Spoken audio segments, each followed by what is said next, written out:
Que a graça e a paz sejam conosco, conectados com a palavra. Mistérios são desvendáveis? Bom, a primeira coisa que precisamos saber é o que são mistérios. Mistérios existem? Bom, eu diria, tentando explicar, que mistério é algo secreto, escondido, não repartido com outros, algo que é segredo. Tudo aquilo cuja causa é oculta, cuja causa é desconhecida, algo que é incompreensível, que é inexplicável, ou até, podemos dizer, um enigma.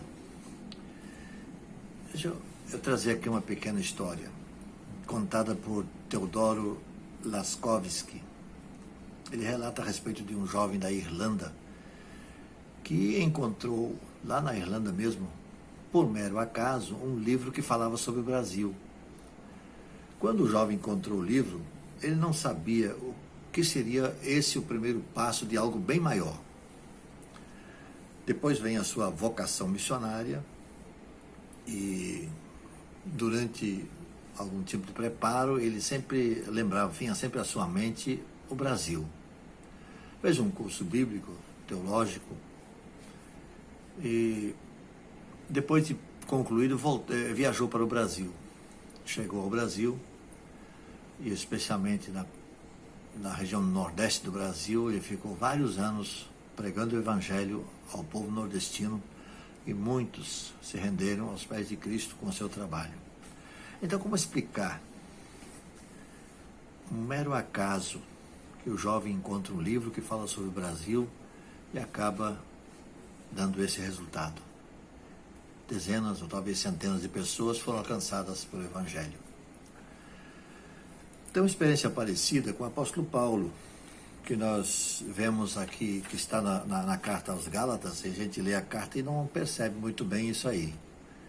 Mas veja o que diz aqui no capítulo 4 de Gálatas, 12 a 14. Eu lhes suplico, irmãos, que se tornem como eu, pois eu me tornei como vocês. Em nada vocês me ofenderam.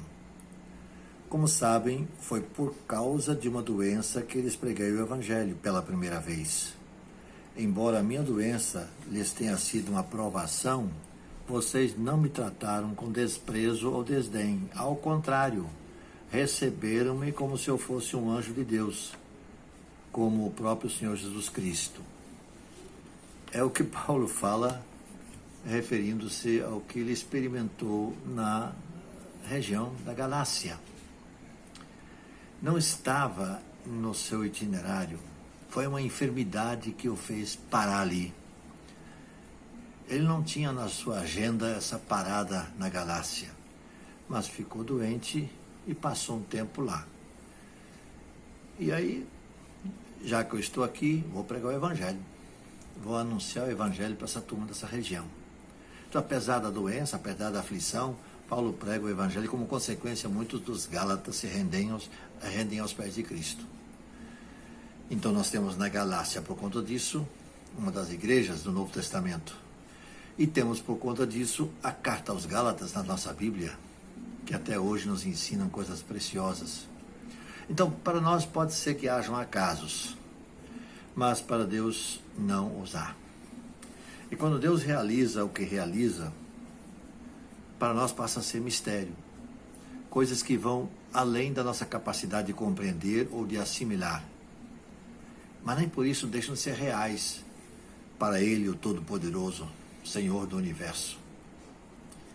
E ainda Paulo, que escrevendo a carta aos Romanos, ele vai nos dizer uma coisa interessante no capítulo 11 da carta aos Romanos. Quando ele fala da profundidade da riqueza e da sabedoria, capítulo 11, versículo 33. Profundidade da riqueza, da sabedoria e do conhecimento de Deus, quão insondáveis são os teus juízos e inescrutáveis os teus caminhos. Então Paulo está dizendo assim, não tem como chegar a compreender de fato aquilo que Deus é e que Deus faz. E o profeta Isaías, lá no tempo passado, bem antes de Paulo, ele é usado por Deus para fazer uma revelação extraordinária. Deus fala por meio de Isaías, lá no capítulo 55, versículo 9, ele diz o seguinte, 55 de Isaías, versículo 9, assim como os céus são mais altos do que a terra, também os meus caminhos são mais altos do que os seus caminhos, e os meus pensamentos mais altos do que os seus pensamentos. Isaías aqui é usado por Deus para escrever o que está aí, mas é Deus falando através dele. Não tem comparação. Nós não podemos de forma nenhuma nos comparar com Deus ou pensar que chegamos à estatura de Deus. Ele é Deus. E o que ele faz passa para nós a ser mistério e talvez saibamos muitas coisas somente na eternidade. Agora nos cabe entender, ou seja, aceitar o que a palavra nos diz.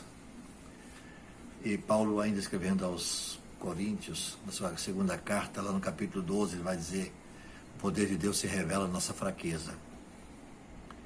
Deus é todo poderoso. Ele nos usa, mesmo na nossa fraqueza, para fazer coisas extraordinárias conosco. Vamos aceitar isso.